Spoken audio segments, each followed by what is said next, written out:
Bonjour à tous, c'est Johan, on se retrouve aujourd'hui pour une nouvelle vidéo destinée à un petit débriefing sur mon entraînement dos que j'ai commencé par une montée en charge du coup au soulevé de terre dans l'objectif de faire un 4 fois 6 répétitions sur les séries de travail. Et comme on va pouvoir le voir à l'écran, je suis à 140 kg. Donc le but pour moi c'est de ne pas dégrader la technique, avoir un mouvement qui me demande beaucoup d'énergie en début de séance. Donc voilà, format comme je l'ai déjà dit 4x6. Pour moi le soulevé de terre reste intéressant par rapport aux sensations qu'il procure sur le haut du dos, sur la tension qu'il demande et sur l'engagement de toute la chaîne postérieure. Donc il est pour moi important de le placer dans ma séance dos. Voilà, donc je vous ai filmé sur les 4 séries de travail, je vous en ai filmé 3. Le plus important du coup sur cette exécution là, c'est de pouvoir resserrer les omoplates, activer la tension sur le haut du dos, me concentrer davantage sur les sensations plutôt que sur la performance et me concentrer aussi au maximum sur la forme. On va voir que sur cette dernière série, ça commence à être un petit peu plus galère. Je monte de moins en moins vite. Du coup, je pense que j'avais bien réussi à faire matcher ma charge par rapport à mon volume de travail pour passer directement sur l'exercice d'après et engager davantage le dos. C'est pour ça que je passe ensuite sur 3 bonnes séries de rowing 10 à 12 répétitions. Donc là, on enlève la ceinture. On se concentre un petit peu plus sur le tirage en ramenant les coudes vers l'arrière et je le fais en supination pour pouvoir activer les biceps quand même lors de cette séance. Je ne fais pas d'exercice biceps sur cette séance, par contre forcément il reste quand même un petit peu engagé là-dessus. Donc je suis monté en charge sur la deuxième série pour monter à 70 kg. C'est pas un exercice que j'affectionne particulièrement, je suis pas super à l'aise dessus. Mais bon, bah voilà, j'ai quand même tendance à balancer pas mal. Le but pour moi, c'est de garder le buste suffisamment fléchi pour éviter de tirer tout droit comme on voit dans beaucoup de séances de musculation et d'éviter d'engager trop les trapèzes. Ensuite, troisième exercice, tirage à la machine. Cette fois-ci, le but pour moi, c'est d'ouvrir au maximum la poitrine. On va voir que je vais essayer de me concentrer sur les futures répétitions pour chercher l'étirement avant d'aller chercher un maximum de contraction. Les omoplates restent serrées sur l'arrière pour maximiser l'engagement sur le dos et j'essaye d'avoir le maximum d'amplitude de mouvement. Dans la logique de continuer d'engager les biceps, du coup, je continue à tirer en supination. On voit ici que j'ai chargé un petit peu et que je commence à avoir du mal à tendre les bras sans avoir les épaules qui remontent. Donc ça, c'est un petit focus à faire pour garder un maximum de sensations. Je vous l'ai filmé sous plusieurs angles sur les 3 différentes séries pour que vous puissiez un petit peu plus détailler de vous-même l'exécution et voir les points qui pourraient être à revoir par rapport à votre tirage et à vos besoins. Donc voilà, n'oubliez pas de bien souffler. Là, le focus, il a pété un petit peu un câble sur cette dernière série. Donc ça donne un effet d'être bourré quand on regarde la vidéo. J'espère que ça ne vous dérangera pas et que vous me pardonnerez pour cette image-là. Ces images-là, du moins. L'objectif du coup sur cette exécution, ça va être de tirer le coude le plus proche possible des côtes malgré le mouvement qui est induit par la machine qui va chercher un petit peu à écarter. Ça se fait très bien, on ressent directement la tension s'appliquer.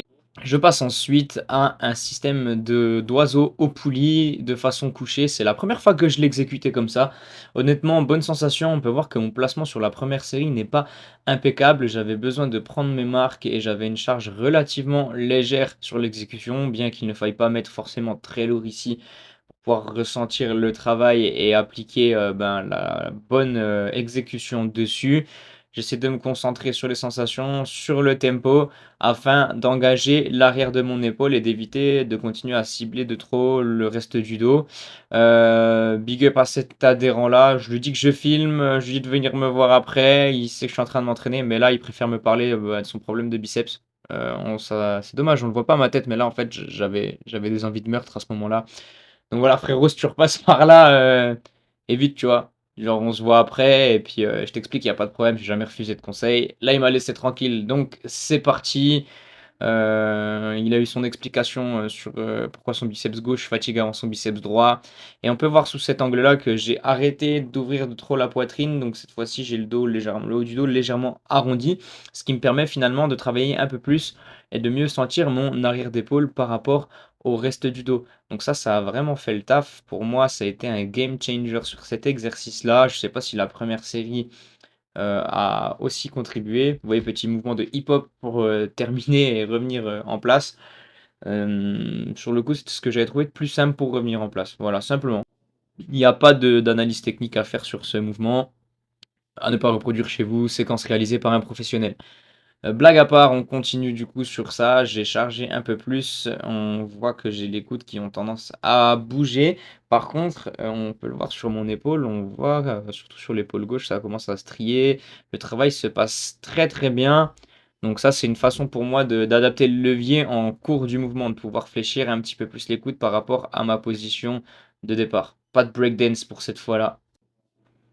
On passe au finisher. Je me suis dit pourquoi pas terminer par du face pull à la corde. Donc vous allez voir qu'en fonction des séries, j'ai une prise différente sur le face pull.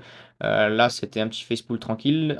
C'est en regardant la vidéo que je me dis qu'il faudra peut-être que je retravaille un petit peu ma mobilité d'épaule parce que dans le temps, il me semblait que j'arrivais à tirer un petit peu plus loin avec cette rotation. Donc en fait, au lieu de tirer simplement la barre en direction de la tête, je m'amuse en fin de mouvement à avoir une rotation pour pouvoir monter les poignets au-dessus de la tête et bah, je le ressens très très bien comme ça. J'ai enchaîné directement avec une sorte de pullover assis. Donc là, il n'y avait pas très très lourd pour un pullover, mais c'était dans le but de finir le travail sur 15 reps comme j'ai fait pour le face pull. J'ai fait 3 séries comme ça de ce petit bicep. Et honnêtement, j'étais plutôt surpris de la sensation qu'on pouvait avoir en étant assis dessus. Donc, je pense que je vais le refaire à d'autres reprises. Je trouvais ça vraiment très très intéressant. Ensuite, j'ai continué du coup sur le même exercice. Par contre, vous voyez que j'ai changé ma prise. Cette fois-ci, je suis passé en prise neutre de l'autre côté. Dans le but de sentir un peu plus de travail sur les biceps, chose qui a été magnifiquement réalisée. Bonne sensation pour moi, j'avais les biceps aussi congestionnés avec tous les exercices de tirage d'avant.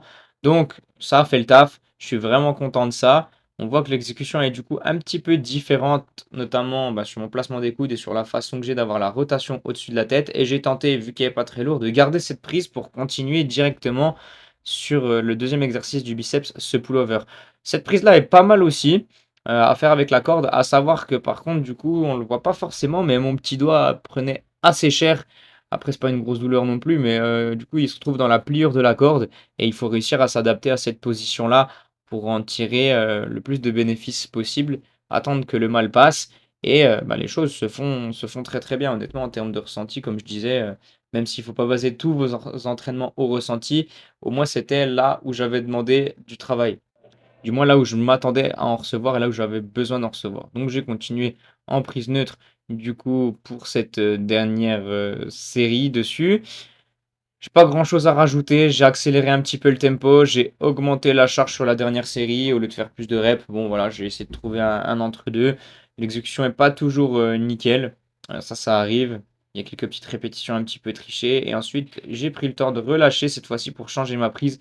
Donc j'ai sélectionné sur ce bicep les deux prises différentes, celle qui m'allait le mieux. Donc comme c'était, on va dire, une première expérience là-dessus, j'ai essayé de trouver au mieux. Big up à Mathieu qui vient faire son petit tour.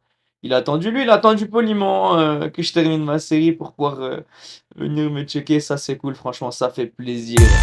C'était Johan, on se retrouve bientôt pour une prochaine vidéo sur la chaîne Joe Training. N'hésite pas à liker, partager, s'abonner. Moi, je te dis à plus.